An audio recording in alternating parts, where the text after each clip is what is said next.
generally try to let my work introduce me. But in a nutshell, I am a human rights lawyer. I've been involved in human rights for almost 30 years now. Interestingly, 25 years ago, this summer, I was released from prison by General Abacha, who imprisoned me for my human rights advocacy back then. I subsequently went on exile to the US, where I have continued to remain active on issues related to Nigeria, both as a Nigeria expert, but also as, I guess, the most prominent Nigerian human rights lawyer in the West today. So in a nutshell, that's who I am. I work on multiple issues related to Nigeria, including the Fulani herdsmen crisis, the Boko Haram ISWAP crisis, amongst others. Okay, the reason for asking you to introduce yourself is basically for the other participants to know who you are. We know who you are, that's why we reached out to you. So that's why. All right, thank you very much, Augusta. Okay, so let's talk about the case of Nnamdi Kanu. Self-determination. Some people, and Nigeria in particular, may see it as a threat to the sovereignty of Nigeria. I even go ahead, call it treason. And then when Nnamdi Kanu did this, and when he was on trial, he disappeared. When he was still on bail and was still on trial, he disappeared. Now Nigeria decided to act on that, seeing as they think or they thought he's a criminal, leading a criminal organization. They went ahead to arrest him, and some people call it kidnapping. Is this a violation of his human rights, or is he actually a criminal that Nigeria was just trying to pursue?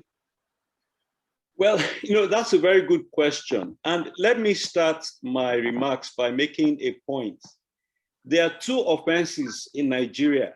They are unwritten offenses, but they're punishable with violence. One of the offenses in Nigeria is to be a poor person. The second offense is to be a peaceful person. If you make the mistake of being peaceful and poor, you will suffer in that country. The rules do not apply to you. I am not saying that Nnamdi Kanu is poor, not by any stretch of the imagination, but he meets one of the two offenses that I described, unwritten offenses, which is peaceful agitation. True, he has made some incendiary remarks, but by and large, it is clear that the agitation for Biafra, the separatist movement, which he has championed, has by and large been peaceful. They have not created an army with bombs, with RPGs, and so on and so forth, as we have seen with Boko Haram. Let me make this very clear. Boko Haram has announced and repudiated the Nigerian government and the Nigerian entity as apostates. And they have declared that they will Islamize Nigeria and take over Nigeria. And they have taken up arms against Nigeria and killed thousands of Nigerians and Nigerian forces. Now, this is to be contrasted with the Biafra agitation. The Biafra agitation is not for domination of Nigeria. On the contrary, it is saying Nigeria has unfairly dominated us, so we want to leave. So you can contrast those two movements. One wants to dominate and one wants to exit domination. And so you cannot on any level compare the two. Now, let me make a very interesting point here. I led the effort in the United States to designate Boko Haram as a foreign terrorist organization. When I did it, I was opposed by the likes of Ambassador John Campbell and 19 other American scholars. And we opposed them, and we successfully got the Obama administration to designate Boko Haram as a foreign terrorist organization. And this was because we saw clearly that it was a terrorist organization, it attacked Nigeria and killed also foreigners, and it was organized. So it met all the criteria. If you try to apply that same criteria to IPOB today, you will find that it fails to meet that threshold.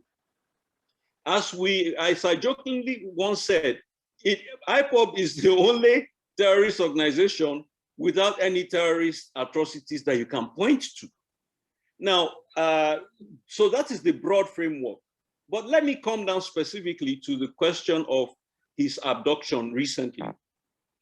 First of all, as a lawyer, I should make very clear that there were proceedings against Nnamdi Kanu that were going on in courts, and he had jumped bail.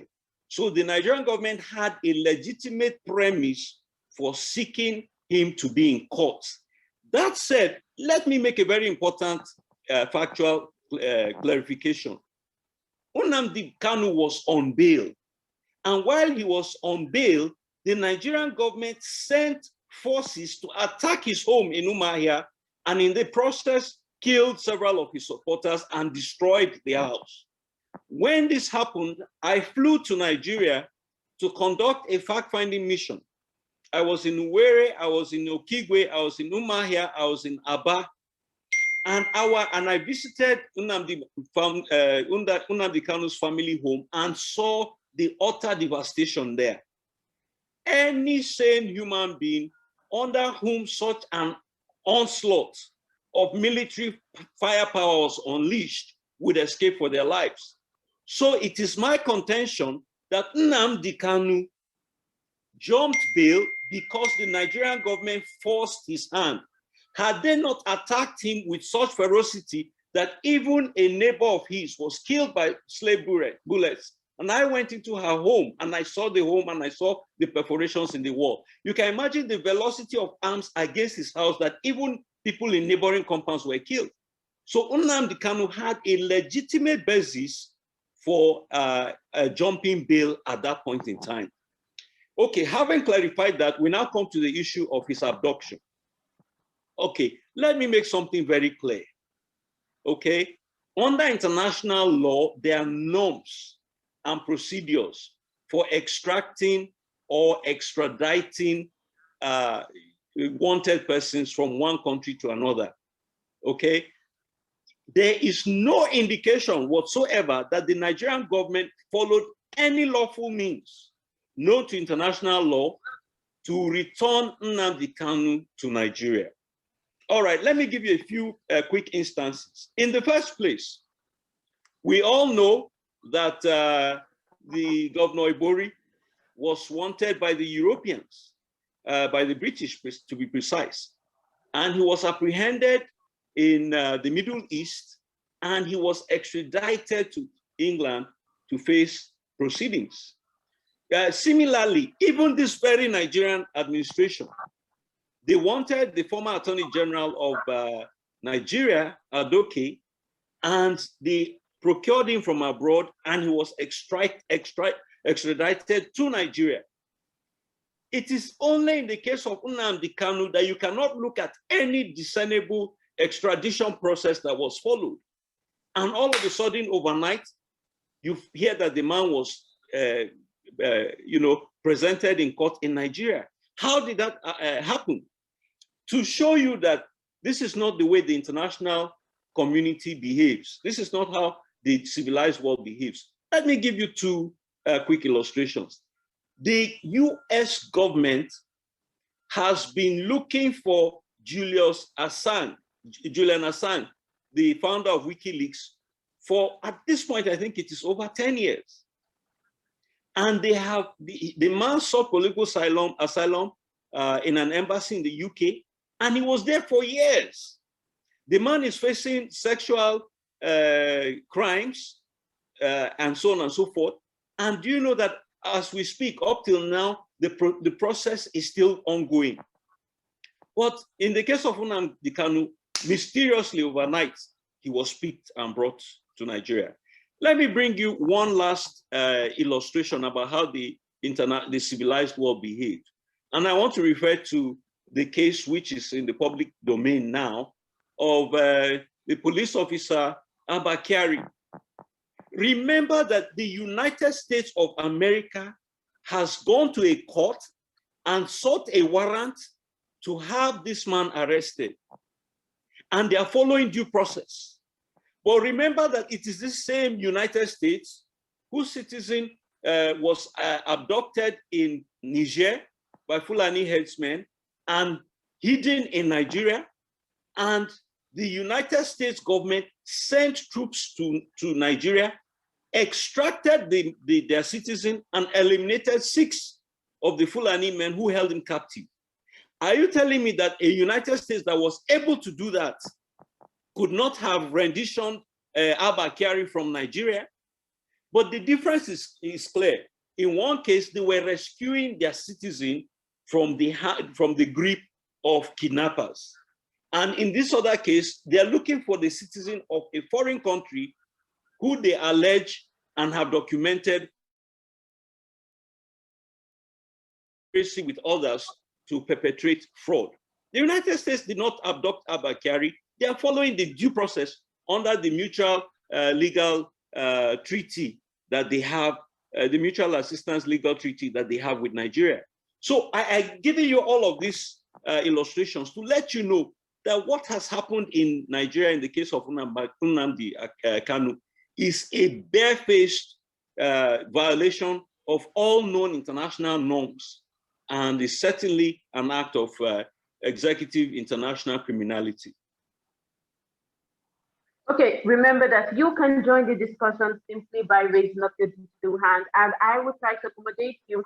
And I think Barrister here is going to also try to answer your question as much as we can within the time limit. Now let's look at the other case of Sunday Adeyemo, that's Sunday Igboho. He is also someone that is fighting for self-determination for the Oduduwa youth. And now Nigeria is following, is trying or attempting to follow due process in his case. He is still in the Benin Republic of police custody, and they're trying now to extradite him following the process. But as you can see, it's taking a while. This is over 2-3 weeks now. Are you thinking, or I am thinking rather, that Nigeria kidnapped, according to your doctor of Nnamdi Kanu, simply because they were afraid that if they were going to try to follow this process, it was going to take a while, and he may jump bail or he may escape again. And this is someone they've been looking for. This is someone they've been looking for a while. So I am going to just assume that that was their reason for doing what they did. Is it still against international law or against the international norms that you talked about? Thank you very much for your question. Okay. Let me clarify here. In the case of Sunday Igboho, the government of Benin has tried to toe the path of the rule of law. That's why he didn't suddenly appear in a court in Nigeria. So, the process is ongoing, and, the matter is being heard. Now, I want to make an illustration. Do you know that in the United States, we have 50 states? My house where I live right now is 15 miles from the White House.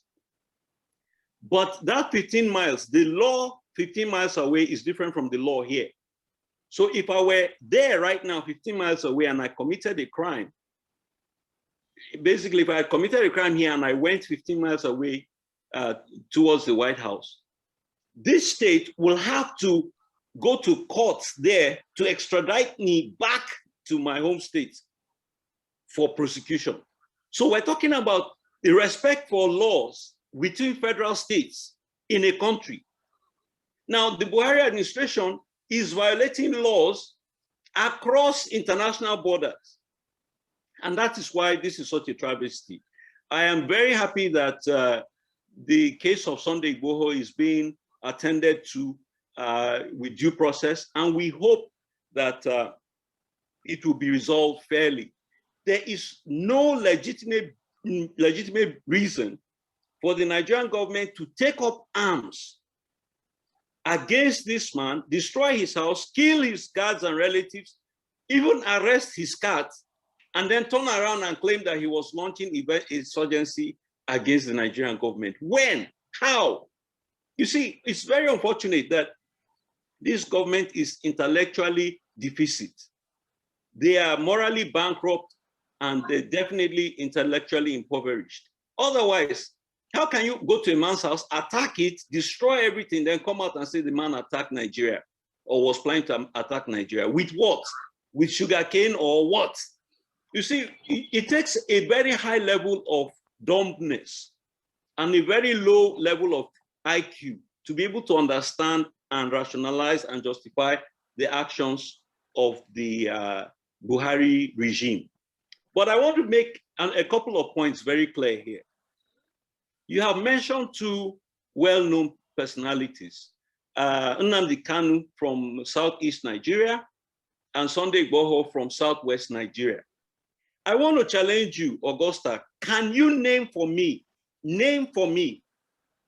one prominent Boko Haram terrorist who is in Nigerian custody? Can you answer me that question? Well, they've all been reformed and most of them have been released. Most of them have been released. So you cannot name one prominent Nigerian Boko Haram fighter who is in Nigerian custody, right? I don't think I can. Exactly. And you are a media professional who is very enlightened. Okay, let's leave that one. Name for me one Fulani headsman, terrorist, or kidnapper who is currently in Nigerian custody.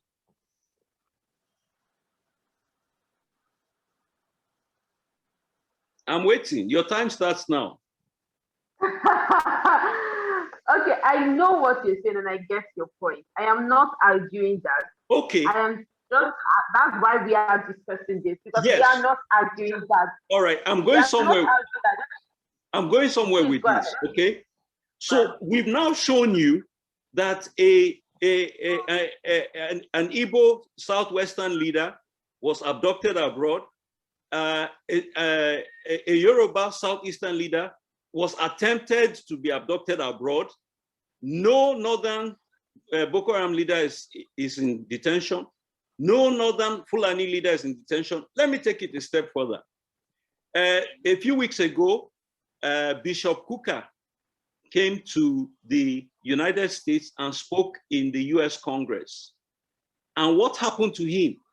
He was insulted and subjected to all manners of insolence and insults by the regime of General Buhari.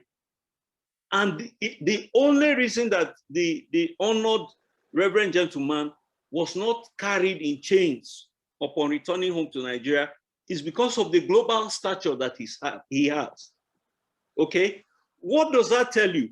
It tells you that if you are from southern Nigeria, you are fair game to be arrested or harassed by the Nigerian regime. Then it goes further that if you are from northern Nigeria, but you are from the wrong region and the wrong religion, as Bishop Kuka is, whatever you do abroad, they will lambast you and attack you. So there's a very favored class in Nigeria today that are protected and are immune from consequences or liability for all of the atrocities they perpetrate. But others who make the offense of speaking out, Nnamdi Kanu, Sunday Igboho, Bishop Kuka, all of these people who made the crime of speaking out peacefully. Remember, I mentioned that there are two crimes that this government will punish you for: the crime of poverty and the crime of peaceful activism. When you do that, they will deal with you. And that is what has happened. To finally make my case here, let me mention to you another incident that just occurred. Do you recall the statements by the Emir of Muri during the Salah celebration? Augusta? Yes, I can hear you. Do you remember the remarks that the Emir of Muri made during his the Salah message? Yes, I remember. I remember the reaction. Exactly. And what did he say? He said that this Fulani headsmen, the Bororos, of which Buhari is one, that they came to this country and they were accepted as fellow Muslims, but that they began to abduct and rape their Muslim brothers as well, brothers and sisters as well. And so he now gave them 30 days to leave his domain, or he will kill their father, their mother, and so on and so forth. has this emir been arrested? I want to know, maybe because I'm abroad, I'm not following the news. Has the emir of Muri been arrested for his remarks? No, he has not. Is he or is he not a Not to my Fulani? knowledge. Well, he probably is. I'm not aware of his tribe. Exactly. So we have shown the level of injustice, the level of ethnocentricity, the level of discrimination, the level of apartheid that is being practiced in Nigeria. And I do not say those words lightly. The level of apartheid, certain people from the wrong region and wrong religion are subject to the kinds of persecution that certain people who are sacred cows, no matter the atrocities they unleash, will not be subjected to. And that is what we have to call out as human rights activists. Okay, I agree with most of what you said, but remember that Abubakar Shakau, the lone leader of Boko Haram, there have been a lot of joint military force against him. Same also with the other leader that we know. I'm trying to remember his name now. Abu Masab. I can't really pronounce his name so well. I think Abu. Hello. Masab and Baniwa, something like that. And there have been a lot of military action against them, even in the north. So let us give them a little bit of credit and say, at least they have made noise about these people. They have said. You know what? Let me answer you. Although, yes, there's still the case of selling them arms, but at least their leaders they've been actions against them. Well, you know what? Let me deconstruct what you have just said. You talked about Abu Shekau. Okay, do you know that Nigerian army allegedly killed Abu Shekau over 6 times? Okay, how can you kill a person 6 times? Is it Jesus Christ that rises up again every day, after the 3rd day? 6 times. Now, finally, and remember that Abu Shekau had a $7 million reward placed on his head since 2012 by the Obama administration and renewed by the Trump administration, and nobody captured him. Are you trying to tell me that there's no one in Nigeria who wants $7 million? And despite all of this, Abu Shekau was never killed or captured. Do you know who ultimately killed Abu Shekau? It wasn't the Nigerian government. In spite of the billions of dollars that we've purportedly spent on arms, the person or the groups of persons who killed Abu Shekau were other terrorists from the ISWAP arm. How can a single individual who doesn't have Ministry of Defense, doesn't have Navy, doesn't have Army, doesn't have Air Force, just ground troops, okay? How can such a person hold the entire Nigerian military establishment to ransom? We have police, we have SSS, we have NIA, and we have assorted intelligence agencies and apparatus. And for whatever reason, you're telling me that the government could not get him for over 10 years? Look, let's be very honest with ourselves. General Buhari had said that Jonathan's war on terror was a war against his northern brothers, okay? So don't tell me that these people did not find a way to protect their northern brothers when they came to power. We have received numerous reports from Nigerian military personnel who said that they approached his camp and they were about to liquidate him and they were giving orders to draw back. So, Augusta, I think that we should really reevaluate whether we can really apportion credit to these people, because I doubt that they have truly earned it. Okay, so let us listen to the participants. I can see 2 hands up. Let's allow them to start asking questions. Mr. Marcel, your hand is up. Mr. Marcel, if you're here, kindly speak. Thank you so much, Emma. I really appreciate your thought. Now, I wanted to ask, the scenario that played out with Nnamdi Kanu, has it played out with any other country before, and what was the response of the countries that were involved? I mean, let's look at what played out with Nnamdi Kanu in terms of rendition, extradition, and all that. Has that happened before in history in the world? With whose country, and what was the outcome?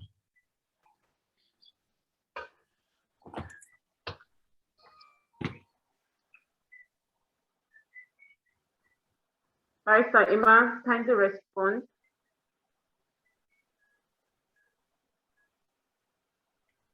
Okay, please unmute. Wait, he's muted. Allow him to mute his phone.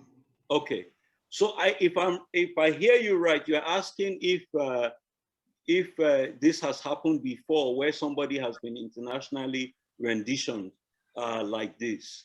Well, I mean, clearly there would be covert operations and so on and so forth that have occurred of this nature. I know that the Israelis, the Mossad, and so on and so forth, have oftentimes engaged in covert operations of this nature. In fact, in Israel, they had a task force that was specially set up for capturing Nazi war criminals who had fled justice. So it's not unusual or unlikely that this has happened before. But I want to actually draw you to a Nigerian case of recent. In the 80s, a certain African government headed by a brutal dictator sent agents to abduct a citizen from the streets of London. They abducted him. They put him inside a crate. They injected him with certain chemicals to make him comatose, and they marked the crate diplomatic baggage and loaded it onto an aircraft at Stansted Airport. Unfortunately for them, one or two persons had seen the abduction of this man and reported to the vigilant UK police, who promptly intercepted the aircraft at Stansted Airport in London. And in violation of international norms regarding diplomatic baggage, because of a very reasonable suspicion of criminal conduct, they broke into that luggage and they found inside a gentleman named Umaru Diko. And who was the country that attempted this illegal operation? It was none other than the Federal Republic of Nigeria. And who was the dictator who ordered this illegal rendition? It was none other than General Muhammadu Buhari. So what we have is a situation where the leopard has refused to change his spots. Buhari has continued his character and nature as an international kidnapper. And what has happened is that in that occasion, he kidnapped a Nigerian citizen, but in this occasion, he kidnapped a British citizen. And it is a shame on the United Kingdom that they who could stand up to Buhari in the 80s when he abducted a Nigerian could not stand up to him in 2021 when he abducted a dual UK-Nigerian citizen. In fact, it is a disgrace beyond belief that Buhari, the international kidnapper, was allowed to come to the United Kingdom and meet with civilized people and receive advanced medical attention. I believe that the United Kingdom owes all of us an apology for allowing this criminal behavior to go without any sanctions.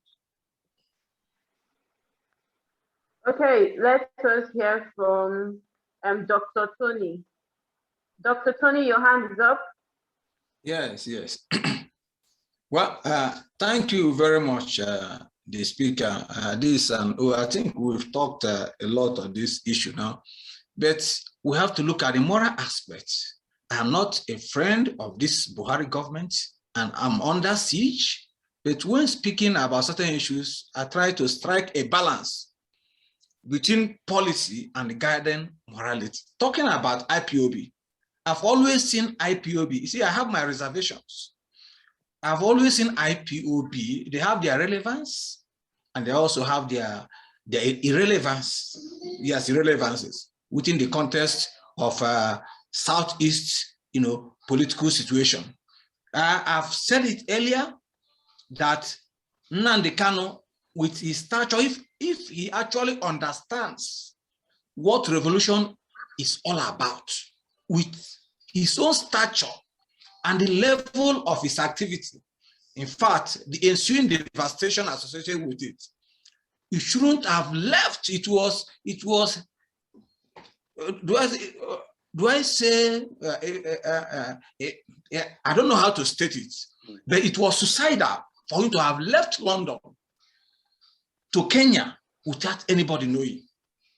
That is one. That is the first one. And you can also look at it. The speaker has spoken based on his knowledge. But I want to tell you that Nnamdi Kanu has his own fault, because the battle is not only about IPOB. It's not only about Nnamdi Kanu. It's not only about me. It's about the entire Nigeria. And I am in exile because of the same struggle. When Nnamdi Kanu was granted bail, Igbo leaders called him and advised him. In fact, I knew when he was going on nightly consultation with some Igbo leaders. Some of them contacted me. And the advice is that watch, cool down. But he rejected it. And he was, part of the bail condition was that you should subside, you should play down your activism. But as soon as he got home, he went ahead and started on. So that was number one mistake. The issue, you see, caution is not cowardice. The hero is not the unknown soldier. Is the soldier who returned and celebrated the unknown soldier. That's the hero. So that is his number one mistake. Secondly, his abduction, I've said it earlier, is a clandestine international activity, which is at times recognized. We talked about Adolf Eichmann before, when he was abducted from Argentina by Israelis. At least when he was abducted, Argentina protested to United Nations. And the matter was brought to United Nations, and they withdrew the ambassador, and later the United Nations Security Council called the two countries together and asked Israel to do what? To apologize. At that time, well, the issue of Adolf Eichmann was generally a global sin on Holocaust. And in fact, he was taken to Israel, where he was tried by an Israeli court. So the point is that the difference is that there, Argentine government reacted and took the matter, and Israel apologized on that aspect. That's in that way, because the people recognize that he cannot be sent back because he also has questions to answer. In case of Nnamdi Kanu, because of the clandestine, possibly collusion with the Kenyan government did not make any statement about it except to deny. And also, Nnamdi Kanu has no strong backing to impress on the Kenyan government to make a public statement other than saying they were not aware of what happened.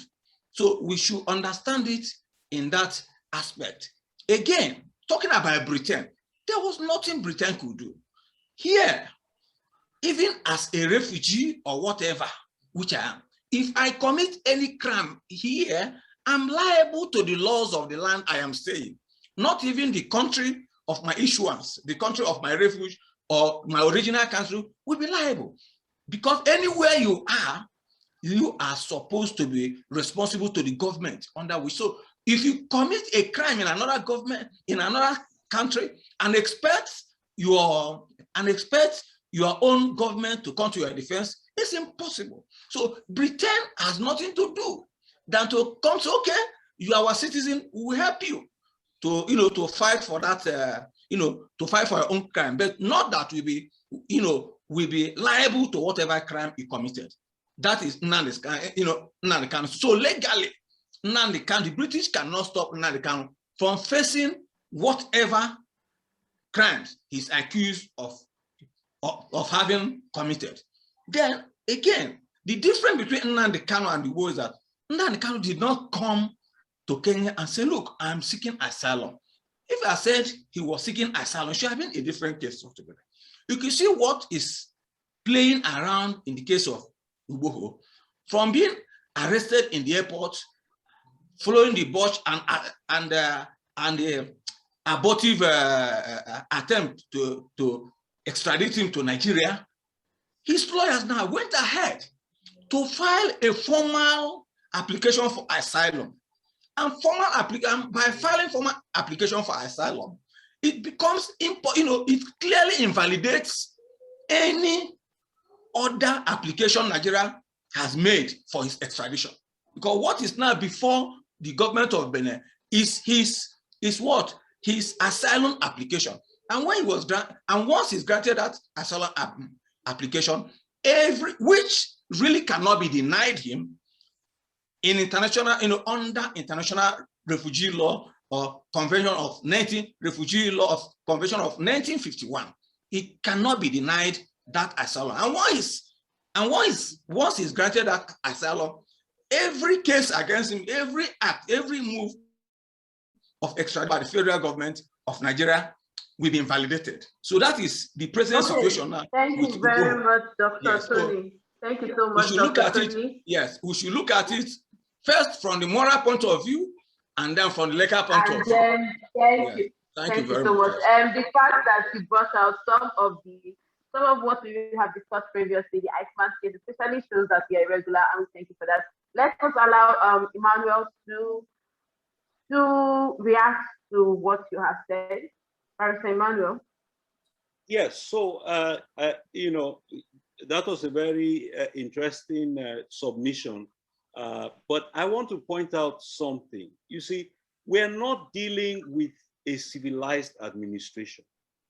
The government that we're dealing with is a barbaric administration that has done serious damage to the Constitution, to the rule of law, and to the very unity of this nation.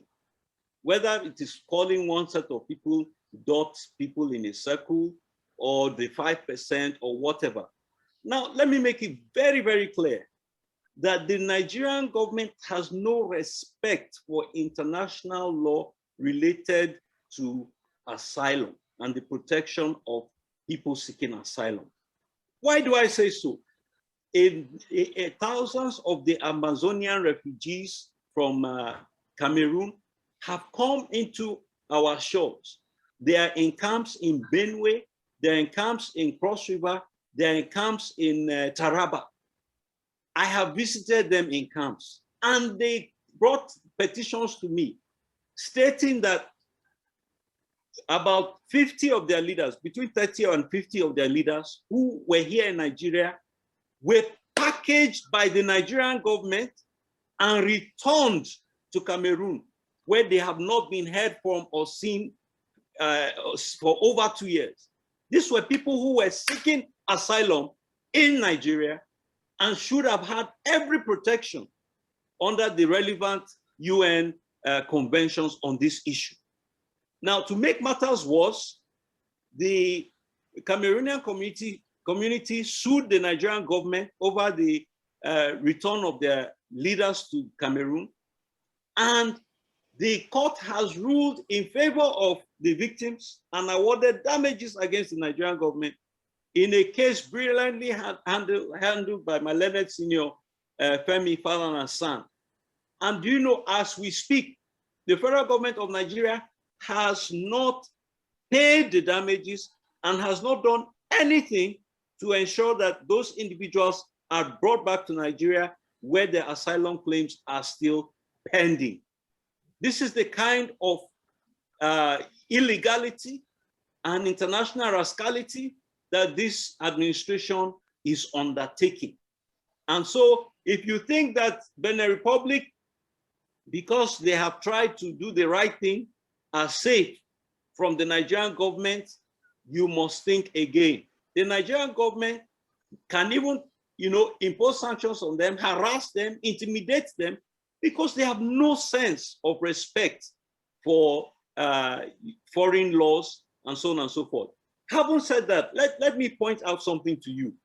When Bishop Kukah was here and spoke, and he was attacked by the Nigerian presidency, which called him a so-called bishop. You can imagine that, a so-called bishop, one of the most esteemed clerics of Nigeria.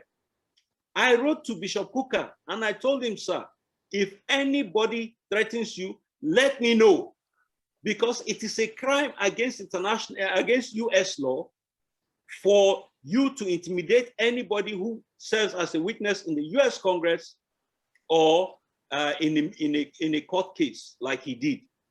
These people don't know law. They don't know decency. Do you know that I myself, I testified before the US Congress multiple times. The Nigerian embassy here wrote to the Buhari regime that my passport, my Nigerian passport, should be revoked to stop me from testifying in the US. And so I, of course, forwarded it to the US government, and they looked at it. Unfortunately, the individuals who wrote it were diplomats at the Nigerian embassy.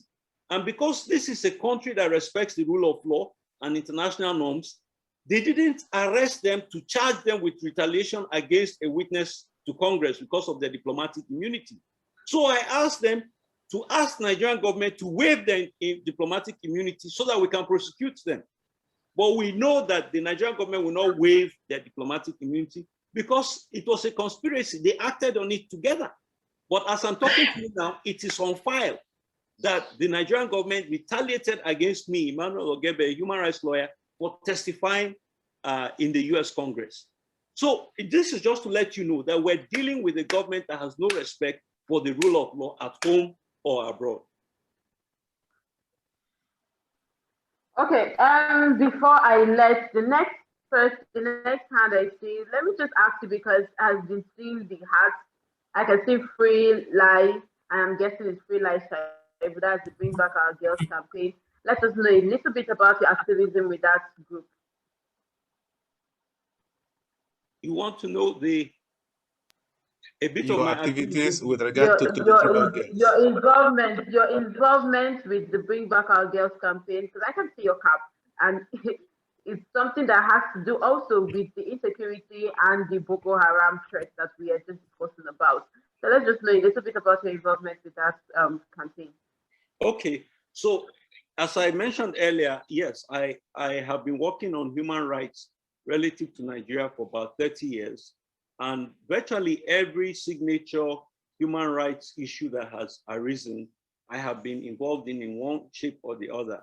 Whether it was the June 12 movement, whether it was the Ogoni movement, whether it was the Sharia protest, the NSAS, Bring Back Our Girls, Free Leah, so on and so forth. As I mentioned, I am arguably the most prominent Nigerian international human rights lawyer outside the shores of Nigeria.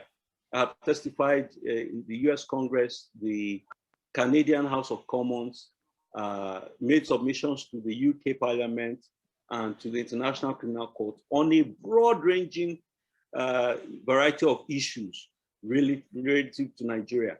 To the glory of God, we were able to secure the designation of Boko Haram as a foreign terrorist organization by the US government. We succeeded in doing that in the UK and Canada as well. And we also succeeded in getting the International Criminal Court to recognize the atrocities in Nigeria as crimes against humanity and war crimes.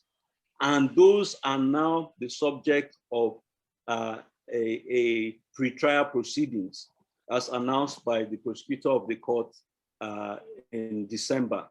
And so there are numerous activities that we have undertaken. In addition to advocacy, we provide assistance to victims of terror, including medical assistance, psychosocial support, scholarship support, and relocation support as the need arises. As I mentioned earlier, I've worked on human rights for over 30 years, or about 30 years. About 24 of those years has been from the United States, and we continue to be engaged. Let me just seize this moment to draw attention to an atrocity that happened last week. It's an orphanage in Miango, Plateau State that I support. I've supported for several years now, with over 160 children. On Sunday, a week ago, the administrators alerted me that Fulanis had been attacking their community. So on Sunday, they moved the 160 children out of the orphanage. By Monday evening, the Fulanis arrived at the orphanage and they destroyed about 11, almost 10 buildings in that compound, valued at over 200 million naira.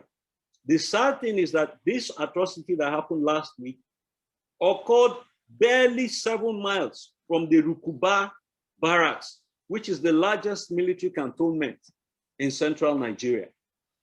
And the military failed to protect this orphanage and the children there.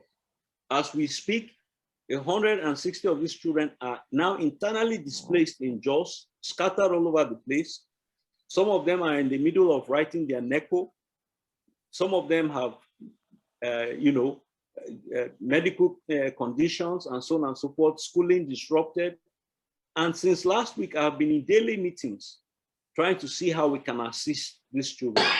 The painful aspect for me is that some years ago, myself and members of my church here in the US traveled to Nigeria and built 2 structures in that camp for them, only to find out that everything has been destroyed.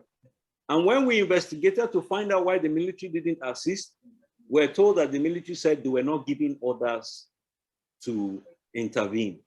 How can you attack an orphanage next to a military barracks, and the military will say they were not giving orders to intervene? Who is kitting you? Who is paying your salaries? It is these citizens. You cannot protect your citizens from foreign attackers, whether from Mali or Libya or wherever the president claims. But when you are asked to shoot innocent citizens during SARS protests, you can do that. This is what we have going on in Nigeria now.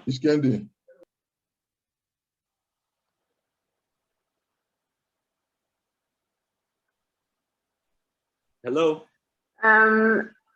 Yes, I can hear you, but I don't think I'm seeing your video anymore. I'm still there. Sorry, Ma'am? Yes, I can. Okay, please go ahead. So, go ahead. Yes. We're listening to you. Yes, so with regard to Leah, you're right. I have a free Leah cap on my head. I have taken the issue of Leah very seriously in my advocacy. I consider her a modern day heroine of the faith. A lot of people don't know this, but due to my extensive work on the crisis in Northeast Nigeria, we have access to a lot of information and intelligence. Now, what happened was in February of 2018, within 48 hours after the abduction of the schoolgirls, my people had gone in, investigated, and came back and reported to me that in that school, there are 39 Christian girls, and that 38 were accounted for except one named Leah. And so I got the brief, I got the contacts for some of the girls who had escaped. I got the parental contact, and I called them, encouraged them, sent them a little support. Then after a while, my contacts informed me that these girls will soon be released. I said, why? They said that the operation was a failure on the basis of the fact that most of the girls who were captured were Muslim, and that because of that mistake, Boko Haram was going to return the girls, and that the only fear was that they would not return Leah. When they informed me, they gave me this intelligence brief, I doubted it because I knew that the Chibok girls had been abducted and nobody, had been returned except for the 120 or so after many years. So why would he be telling me that within a short period, these girls will come back? Will you believe it? Within a month from the abduction in February 2018, by March, all the girls were returned except for Leah. That was when I realized how deep the conspiracy was. Of course, we investigated further, and her schoolmates who came back told us that Leah was given the opportunity to renounce her faith and return with them. And she said no. In fact, her classmates pleaded with her and said, Leah, look, you're a very smart girl. You can recite the Shahada very easily. Even me, I know the Shahada. As a child growing up in northern Nigeria with Muslims, we used to recite with them. Things were not as bad as now. We lived together, we played together. I know how to recite it. So they told her, why don't you recite it? And then when they leave you and you go back home, you can revert to Christianity. And Leah said, I will not even pretend, I will not do it. And that was how the poor girl remained captive for the past 3.5 years. And on top of that, has born 2 children in captivity to these evil monsters. And so I urge everyone listening, whenever you pray, every day as you wake up, remember that girl, Leah. Leah in her own right is an activist for self-determination, in the sense that she chose that she wants to be a Christian. Somebody cannot choose her religion for her. And when we look at the Kanus and the Igbohos and we say, and the Cookers, that these are, people who are speaking out for the freedom of their people, let us remember Leah also spoke out for the freedom of herself. And I don't want to finish my remarks without drawing attention to something very sad that happened this week, or last week actually. The government of Borno State demolished churches with good land titles in Abuja, in Borno. And the son of one of the pastors of those churches was killed while they were demolishing the churches. And I was so impressed to see the Christians in Borno come out en masse for the funeral of the young man who was killed, not fearing Boko Haram and all the people who have oppressed them over the years. And I was also very impressed to see the Christians gather at the rubbles of the demolished church to sing praises and return thanks to God. If we must be honest with ourselves, every sector of Nigeria is crying for self-determination. Even the people, the Christians of Borno and Chibok and so forth, it's just that they have not asked for it and they've not agitated for it because they are peaceful by nature. But they too want to be freed from the domination and oppression of the Kanuris. You will not believe this. A lot of people don't know that the Hausa people are not the same as the Fulanis. The Hausas are some of the biggest victims of Fulani oppression in Nigeria. The Fulani are a very minority tribe that attacked fellow Muslims, claiming that they were not as pure and holy as them, dominated them, and basically appointed Fulani emirs over Hausa people. So even the Hausas are beginning to realize that they are not the oppressors in Nigeria. They are actually part of the oppressed. So this is why, because there are so many separatist movements now in Nigeria, the time has come when we must have a national conference where we will address issues and we will either agree to live together in peace or to depart from each other in peace. But we cannot continue to dwell under this yoke of bondage, oppression, wickedness, and injustice.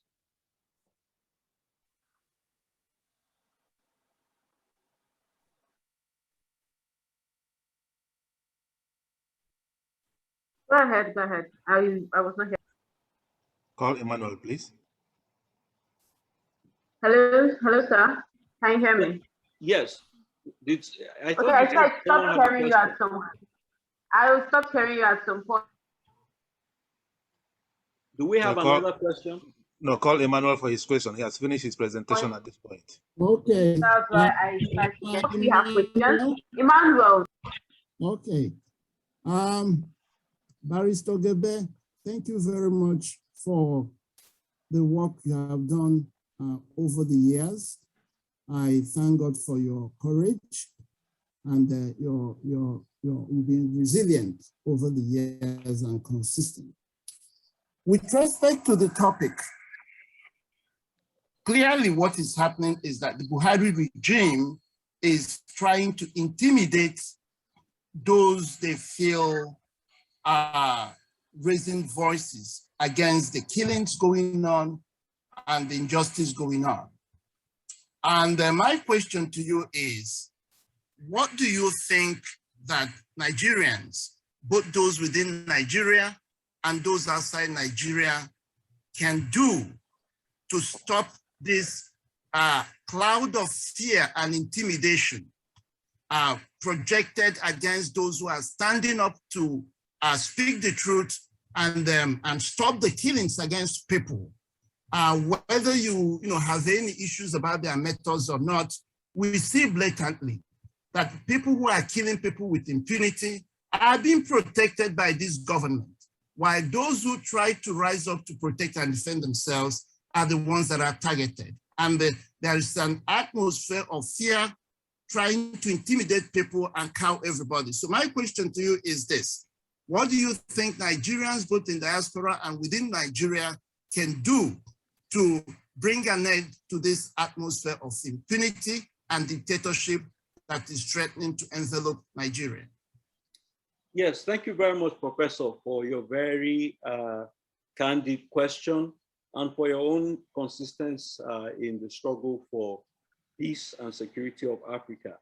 Now, I want to make clear that where we're headed to Nigeria is not hidden. Where we're headed in Nigeria is not hidden. We're headed to either of two scenarios. One, we're either headed to another Rwandan genocide, or we're headed to a Syrian genocide with a collapse of various parts of the country and massive destruction in the country. Here's why I say so.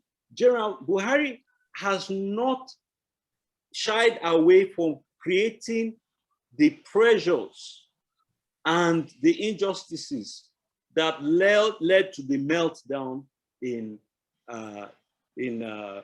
Rwanda. He has protected and elevated a specific ethno-religious group over and above everyone else. He has subjugated and undermined massive sections of the country. He has appropriated all significant political and military positions to a specific region and religion. And then he has begun to persecute peaceful agitators for self-determination.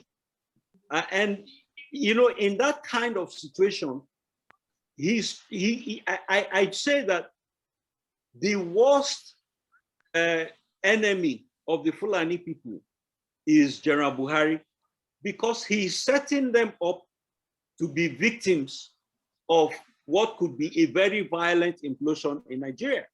The average Nigerian now thinks that the Fulani is a bad word.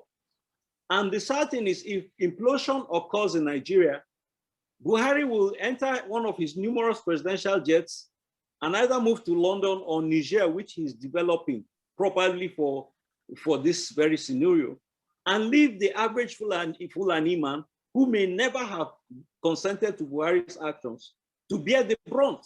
So that is the fear we have. Now, if in a tiny country like Rwanda, over 1 million people could be killed in a matter of days with machetes, what do you think will happen in Africa's largest country with 200 million people and with the influx of arms from Libya and so on and so forth in that country? So that is one scenario we're looking at. The second scenario that we're looking at is Assad, Syria. You can see that the regime refused to reform in the wake of the Arab Spring and rather cruelly unleashed itself against the citizens. and in the process destroyed, many cities, many communities, killed hundreds of thousands. And some of us are concerned, and this is why I led an effort to halt the US shipment of Tucano airplanes to Nigeria, because we are concerned that they will utilize these airplanes to kill peaceful Nigerian citizens. The history of Nigerian Air Force in recent years shows they have bombed IDP camps, killed IDPs, killed aid workers, not on one occasion, not even on 2 occasions. And so they have also used the helicopter gunship to shoot and kill voters in Kogi State. So we are really concerned, especially when you look at the situation where the Nigerian Air Force was deployed to attack people in Numan who were defending themselves from Fulani attacks. They were bombed. We have the evidence. We've seen the photographs of the bombs that were unleashed on them by the Nigerian Air Force. So any effort to halt the release to Nigeria of lethal weapons, weapons of mass destruction, I think we should engage in here in the international community. Secondly, we must insist on the monitoring of military action in that country to ensure that they are not used against defenseless civilian population. But most importantly, I think that it behoves all of us here in the diaspora to put pressure on the UK, on the US, on Canada, to ensure that Nigeria agrees to undertake a constitutional reform and restructuring that creates a true federal state that is fair to all of us. And if they refuse to do that, let them allow Nigeria have a referendum for us to decide whether we will stay together in peace or we will live apart in peace. I want to say, given that I am very delighted at the ruling of the High Court in the Federal High Court in Rivers State, which ruled that the federal government has no business collecting VAT in Rivers State. Now, here's why this action is very, very critical. We have in Nigeria a very unjust system where a southerner will produce his goods and one idle religious police Hisbah in Kano will seize the goods and destroy them and collect salary from the VAT that the person who manufactured the goods paid. What kind of unjust system is that? So I believe that, if we will respect true federalism and this rule of law, if you manufacture your goods in Lagos, keep your VAT in Lagos, so that when the extremists and the terrorists destroy your goods in Lagos, you will not be the one basically funding their salary to go out and destroy your goods. Maybe if they don't have salary to work, they will go and find something else to do with their lives rather than destroy the hard-earned livelihoods of industrialists who are trying to keep the economy going. So clearly, we really have to sit down as a nation, have a national conference, have a referendum, and determine the future of our children.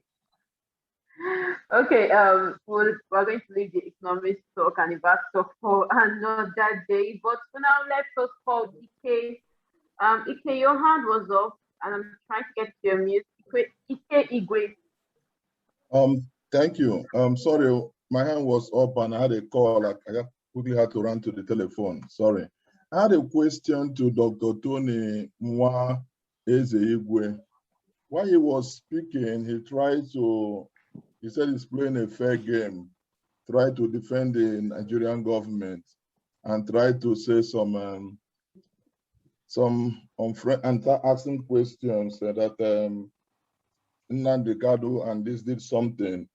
So I didn't understand what Nnamdi Kanu did in Kenya that warranted the Kenyan government to arrest him. I don't understand that. If he did something, he was trying to say Nnamdi Kanu offended. I know he offended Nigerian government.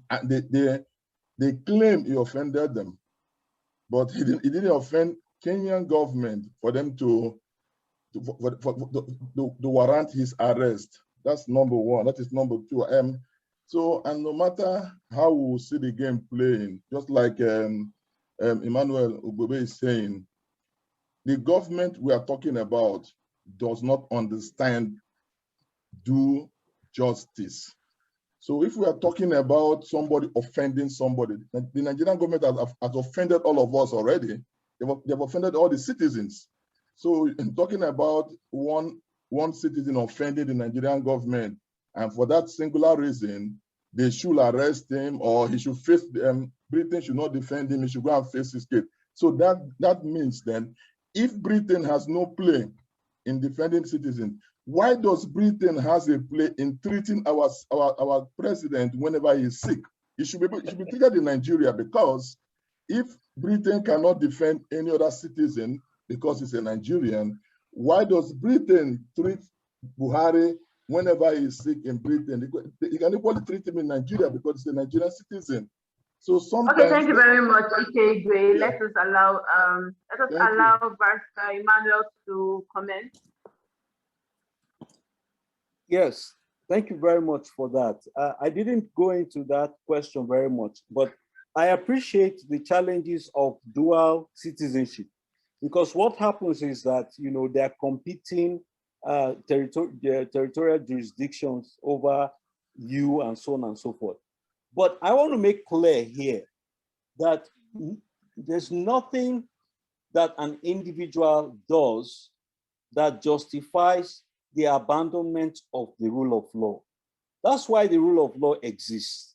That's why due process exists. If you stole a chicken and if you stole a cow, you have due process rights. You can't say because you stole a cow, that is bigger, so you will not you will not go through due process. Unfortunately, this illustration I gave may have been like a joke, but the fact of the matter today is that in Nigeria, cows have greater rights than human beings. It's only in Nigeria that a president will wake up and tell you that he's going to go back to grazing routes of the 60s. So if you built your house there or whatever, they are going to demolish it and allow the cows to stay there. And I say, if you, as a president, feels that you want to go back to grazing routes of the colonial era, can we as Nigerians say, we want to go back to the amalgamation era? You remain North Protectorate, we remain South, so that you find your way. So we have a nation where instead of forward ever, we're going backward ever. You cannot sit down and arbitrarily, make statements and decisions like that. So was Nnamdi Kanu the most, easygoing person with regard to his advocacy? No. But we're saying that even if you today are picked from your house, one of your in-laws might come and say, it's good for you because you didn't send them money for Christmas. And we'll say, no, that is not the issue. This man should have been brought to the courts, and the court should determine whether he should be sent back or not. It's simply a due process question. And we as a country, we have to come to that point where we'll not allow things to be done anyhow. Let me make a few quick points here about how the Buhari regime has completely bastardized the constitution, our democracy, and our nationhood. Buhari has taken over the Senate and the House of Nigeria. They are now controlled by his cronies. Buhari has taken over the judiciary of Nigeria, which is now being run by his cronies. And can you believe this or not? You may not have thought about it, but it's true. Buhari has taken over the office of the Vice President of Nigeria. There was a time when Buhari is traveling abroad, he will hand over to Osinbajo, and during those short period of time, you will see the rule of law being respected and obeyed. When DSS went to attack our Congress, Osinbajo promptly intervened and suspended removed the director of SSS, appointed the next most senior person who happened to be a Southerner. Buhari returned and removed the man and replaced him with a Northerner. and basically banished Osinbajo from ever being acting president in Nigeria. The facts are there. It's not a lie. We know this to be true. And so Buhari is running essentially an ethno-religious government to the exclusion of all others in Nigeria today. So I don't think that, you know, there's any moral basis for saying that whatever was done to Kanu was justified. Like I said, if they felt they were honest, since British hospitals are good enough for him, British courts should be good enough for him too. He should have gone to a British court and asked them to repatriate Nnamdi Kanu while he was enjoying his medical vacation in England. If he wanted to testify in the British court, he could have done so. Why did he wait for Kanu to be in Kenya before he abducted him? That shows you what we call malafides, bad motive, bad intentions, bad actors. That was what happened.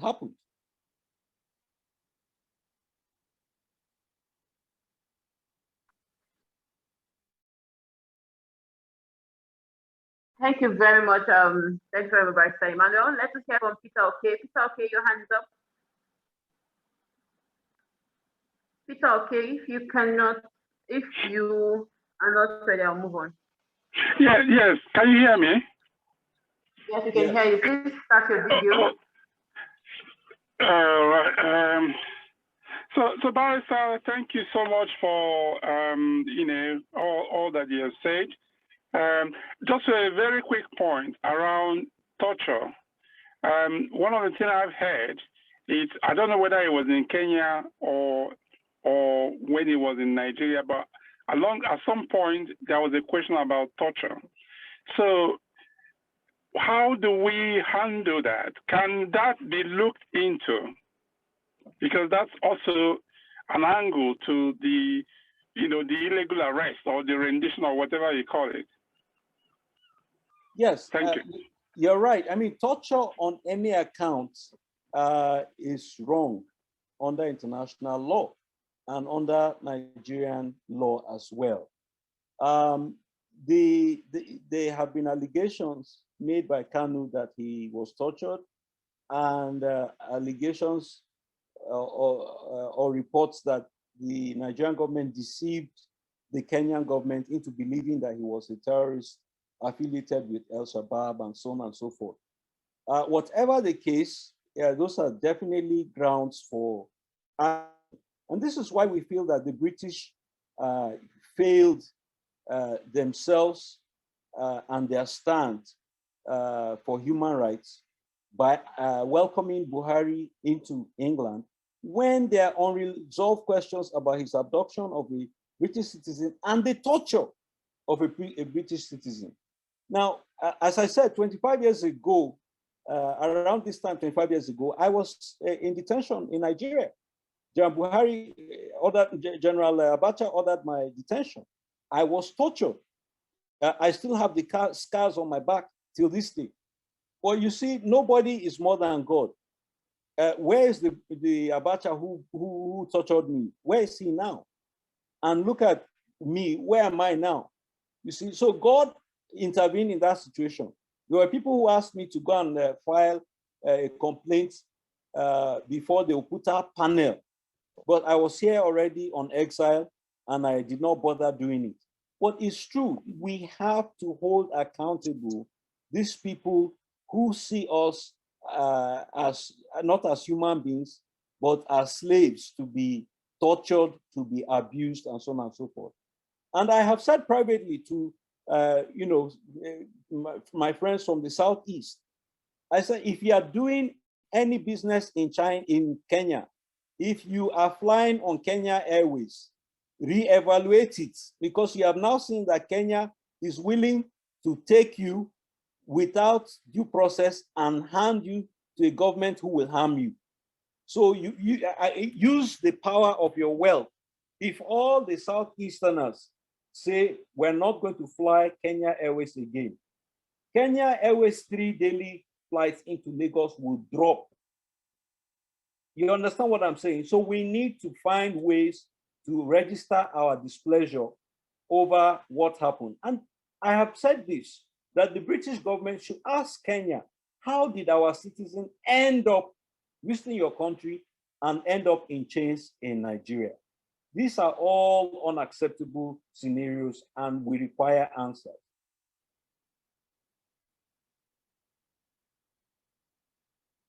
Let us hear from Elder Tango. Remember that we are almost out of time, so if you can kindly keep your submissions very short so we can take all the questions. Elder Tango. Hello, moderator. Thank you for having me. Thank you, Elombah. My question is, Barrister Emma Ogebe, is Britain living up to expectation as a colonial master and superpower who have veto power in UN and so? And the Geneva Convention, is it obeyed? Because the Fulanis, the Nigerian Fulanis government of Buhari and Fulanis are not obeying any Geneva Convention, no human rights law. They violated every Geneva Convention, every human rights law. What is the global forum or Britain or you as a human rights lawyer? Do you see any chance of readdressing the issue of their behavior? Thank you. Yes, you ask a very pertinent question. And I will give you a quick illustration here with the US example. The Buhari administration told, through their embassy in Washington, told the US government that they want to raid my house. Here in America, 15 miles from the White House, that they want to raid my house, that I have fake Chibok girls in my house. Guess what? The United States government refused.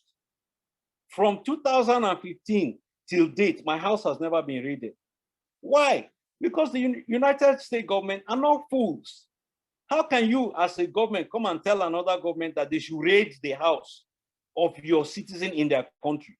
And they asked you why. You say, because he has fake Chibok girls. You know why the US government didn't do it?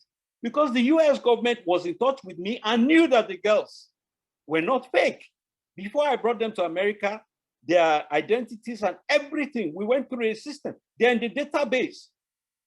You see? So the US government refused to act on that. So finally, because of the pressure of the Nigerian government was too much, they said, what do you want? They said, we don't want them to be with Emmanuel. We want them to be in another school. The US said, okay, we can do that. But we're not going to raid his house. We're not going to arrest him. We're not going to do anything because he has not done anything against our laws that warrants any such action. So the US government stood up to the Buhari government and refused to raid my house. Now, look at the case in the UK. You see, the UK has been a huge disappointment in this whole episode. And people have asked me, why would the UK behave like this? And I'll tell you this, to be very honest, the UK can deal with the type of the Buharis as leader of Nigeria than if you have somebody who is intelligent, who is nationalistic, somebody who wants the best for Nigeria. Now, let me share with you people, this is a confidential information. I'll try and hide, the details because it's a very sensitive issue. But some years ago, the Queen of England called the then president of Nigeria to ask him to award a certain contract to a British company. Do you know that by the time the Queen of England calls you as a leader and makes a request of you, you don't have the option of saying no, especially, a former colonial entity. And what did that president do? The president was very diplomatic, and I give him credit till forever. He explained to her that the next time Nigeria wanted to do that kind of procurement, that he will consider the British company. Now, I'm seeing somebody saying the Queen can never do that. You don't know, kingdom politics. Empire Britannica, don't play with them. Do not play with them. What I have shared with you without disclosing their identities is something that was expressed to me by a lawyer who worked on that matter. So you can imagine if the president were talking about rebuff the Queen on such a special request, they would like to have as president of Nigeria somebody with inferiority complex like our current president, who is delighted to jump to go to London Hospital at any time. He cannot stand up to any country about any, he cannot stand up to Britain about any issue. So in the case of the UK, they have mishandled the situation. I believe that they should have summoned Nigeria's High Commissioner to explain the situation. And let me point something very important out. When the British High Commission, the Canadians and US protested Nigeria's ban on Twitter, what did Nigeria do? They summoned their ambassadors to come for a talking to. Can you imagine that a British citizen was abducted by Nigeria and you couldn't summon the High Commissioner? So Britain has left a lot lacking in this situation, and they need to step up to the plate. Well, thank you. Well answered. Okay. Okay, so there are a lot of hands. Now remember that even after this official discussion, we are going to appeal to Barrister Emmanuel to still be here for a while we have an unofficial discussion after the recording stops. I think so. If your question is not wrap up in 6 minutes because I do have. Yes, we do. So if your question is not as urgent, or if he has addressed your question, kindly lower your hands so we can move on to more. And now I'm just going to take all the submissions at once, and then he will be able to just round it up in less than 6 minutes. Elombah Television, I can see your hands up. Yes, Mr. Ogebe, thank you very much for being with us tonight. I hope I'll keep my questions brief, and then others will keep their own questions brief as well, so that you can leave in the next 5 minutes. My questions are two. One, when I was arrested in Nigeria by SARS, waiting for the 8 hours, the British High Commission has waded into the matter. And I was being asked where I was, do I want to leave? I was invited to British Consular Office in Abuja. I met the British Consul. Every effort was made to assist me. It was me that said, I don't want to go back to London. I want to stay back. I want to stay for the trial. I want to clear my name. Now, what does it say about Nnamdi Kanu that so far, from my understanding, the British High Commissioner in Nigeria or British Consul has not met him face to face? One, what does it say about the character of Nnamdi Kanu and the character of IPOB agitation? That's one of my questions. And two, a British citizen is being detained for whatever reason in Nigeria, illegally abducted from Kenya, renditioned to Nigeria, and is there. And the person responsible came to the UK, spent days for several weeks, took medical attention, attended the conference freely, no harassment, nothing happened to him, and he went back to his Nigeria jeje. What does it have to say about the IPOB in general? They have thousands of members in the UK. That's my second question. And finally, we live in the West, and you know that nothing influences any Western government like public opinion. And so any government can afford to do anything he wants. They are not there to serve you, but to serve themselves. But because of public opinion, they are forced to serve the public. So why do you reckon the methodology of the Nnamdi Kanu's lawyers, both in Nigeria and the US and the UK, is it working if they're not been able to influence public opinion in the UK for the benefit of their clients? Thank you. Now, wow, it's like you gave me thesis defense. Okay, sorry, Barrister. Yes. Barrister Emmanuel, just before I let you answer that, let us get the last question from Mazi HTM Okoye. So you can just get. Okay. Said what? Okay. So you can just address it together, and then we will let you go. Okay. Mazi Okoye, please, you have to keep it in less than a minute. Once it's over a minute, I'm going to cut it short. Mazi Okoye. The other hands up, kindly keep your questions or comments in the comment section. Mazi Okoye is not ready. Barrister Emmanuel. All right, let me go on. So let me quickly address this question. You are very right that you know, we should have seen more British intervention in this matter. Now, I like to go back to the example of Ken Saro-Wiwa's trial.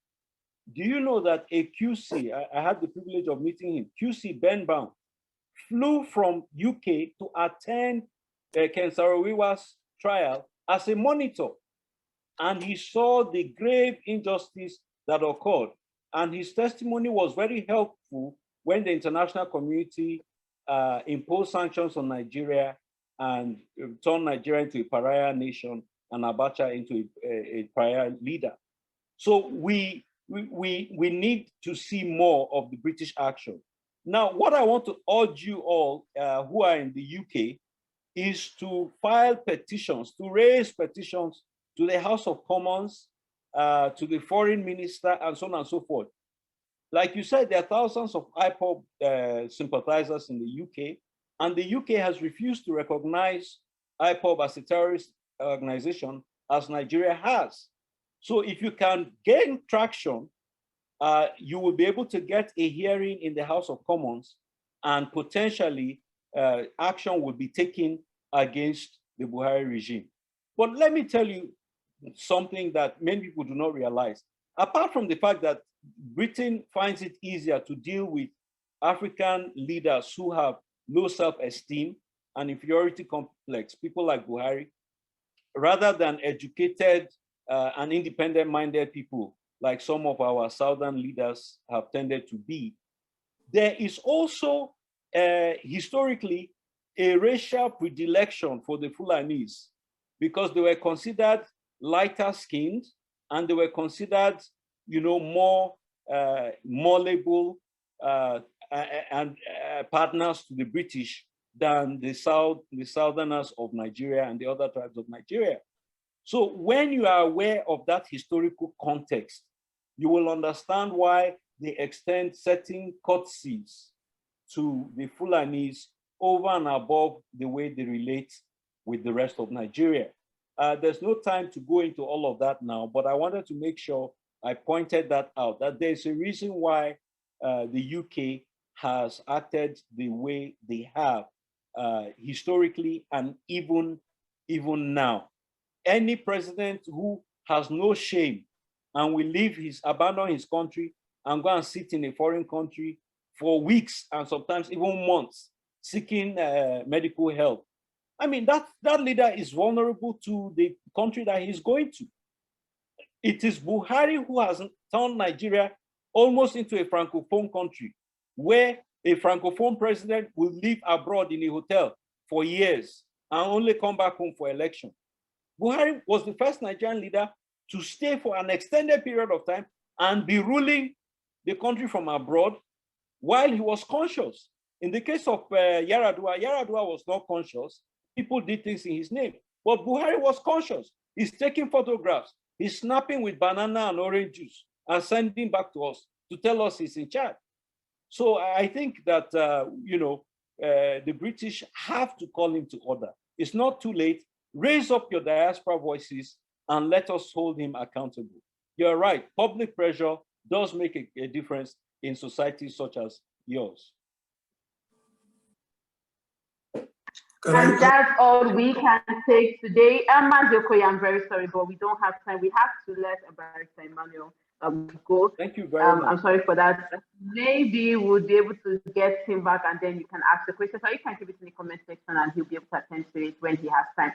That's all we can take for today's exclusive interview at Elombah Television. We have been discussing with Barrister Emmanuel Ogebe. He is an international human rights lawyer for the US Nigerian Law Group. He's also an activist that has been very active in trying to protect human rights and fighting against human rights violations, especially against the Nigerian government. Remember to follow Elombah Television on all social media platforms. Also follow me, Augusta Nneka, on all social media platforms. And from Nigeria, it's good night. Thank you.